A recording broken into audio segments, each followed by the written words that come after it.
इस क्लास में बात करते हैं प्रोजेक्शन फॉर्मूला के बारे में। तो मान लेते हैं कोई जैसे एक हमारे पास ट्रायंगल है, ठीक है। सपोज कर लो ये हमारे पास कोई ट्रायंगल है ए बी सी। सपोज कर लो ये पॉइंट हमारे पास ए है, ये बी है और ये सी पॉइंट है, ठीक है। ये अंदर वाला एंगल मान लो ए एंगल के बराबर है और ये बी एंगल के बराबर है और ये सी एंगल के बराबर है, ठीक है।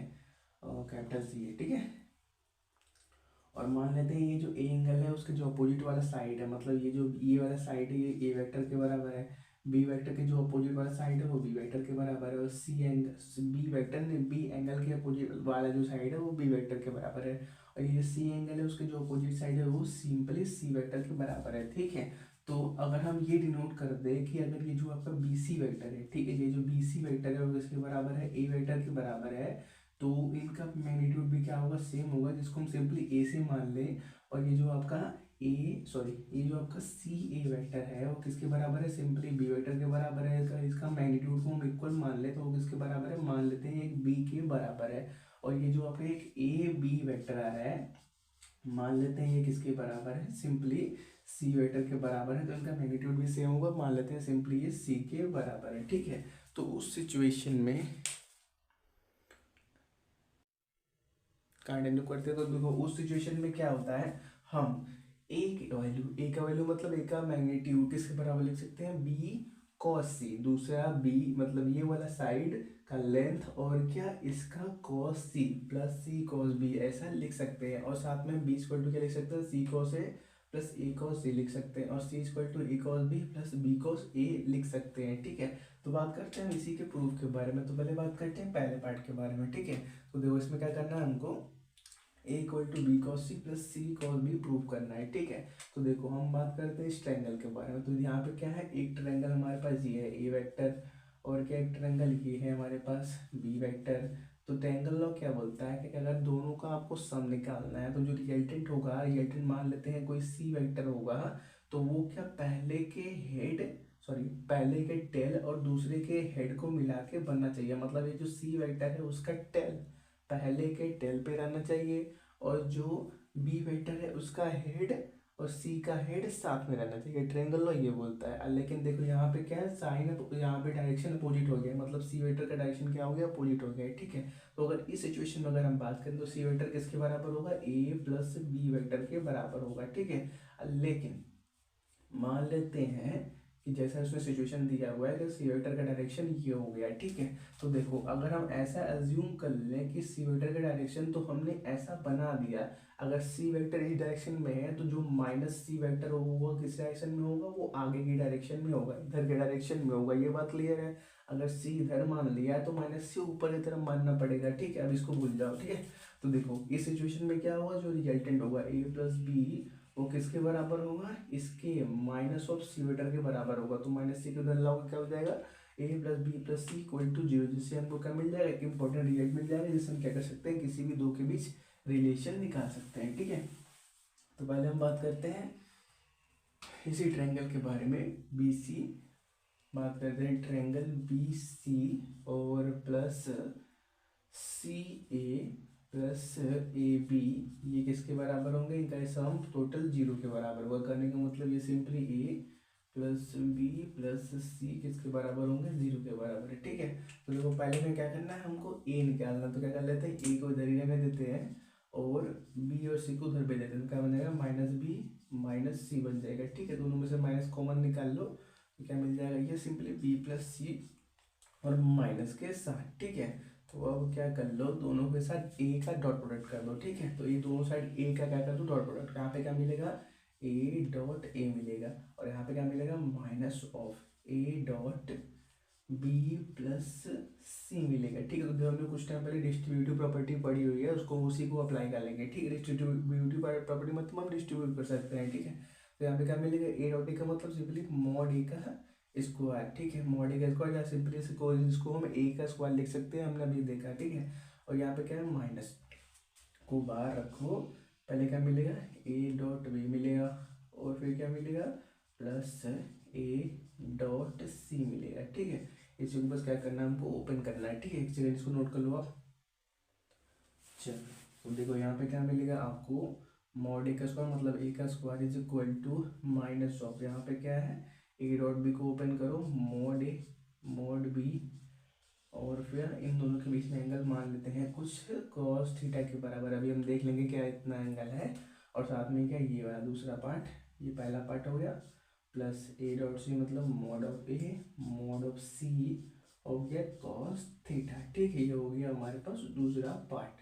तो देखो हमको क्या निकालना है, पहले ए और बी के बीच का एंगल निकालना। तो ए कहाँ पे है, ए वेक्टर हमारे पास ये है और बी वेक्टर ये है। ठीक है, तो ए वेक्टर देखो, ए वेक्टर ये है और बी वेक्टर ये है। देखो तो इस सिचुएशन में क्या हुआ है, पहले के हेड के ऊपर दूसरे का टेल रखा हुआ है। एंगल निकालने के लिए हमेशा क्या होता है, हेड हेड और टेल टेल का कॉन्सेप्ट लगता है। या तो दो वेक्टर टेल से टेल जुड़े होने चाहिए, या तो दो वेक्टर हेड से हेड जुड़े होने चाहिए, तभी क्या होता है, ये उनके बीच का एंगल होता है, ये उनके बीच का एंगल होता है। लेकिन यहाँ पे देखो एक का हेड है दूसरे का टेल है, तो इस सिचुएशन में ये जो एंगल है, कौन सा एंगल है, सी एंगल है, वो ए और बी के बीच का एंगल होगा, ये हम नहीं बोल सकते। ठीक है, तो हम क्या करेंगे, अपने सी वेक्टर को थोड़ा सा आगे बढ़ा देंगे। ठीक है, तो मान लेते हैं ये हमने क्या कर दिया, इसको आगे बढ़ा दिया। ठीक है, तो देखो अगर हम बात करें इस पूरे के बारे में, अब सी वेक्टर अब क्या हो गया है, आगे बढ़ चुका है। अब सी वेक्टर आगे बढ़ चुका है, तो देखो अब सी का टेल कहाँ पे आ गया, यहाँ पे आ गया।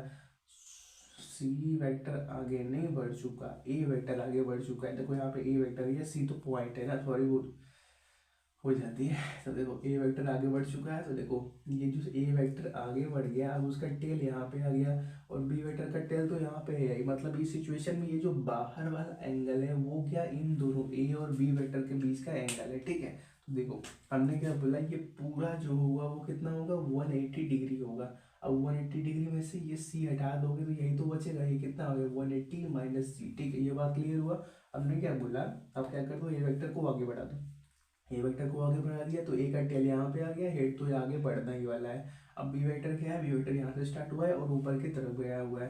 ये पूरा एंगल कितना है, 180 डिग्री। तो ई वाला सी है, तो ये कितना बचा, 180 माइनस सी। करने का मतलब ए और बी के बीच में एंगल कितना है, 180 माइनस सी। ठीक है, तो वहाँ हम क्या लिखेंगे, कॉस थीटा की जगह 180 माइनस सी। तो कॉस 180 माइनस थीटा कितना होता है, माइनस ऑफ कॉस थीटा। तो क्या हो जाएगा, सिंपली ये माइनस माइनस बाहर लेके यहाँ पे लिख लेते हैं। ठीक है, माइनस का कॉस सी लिख लेते हैं। ठीक है,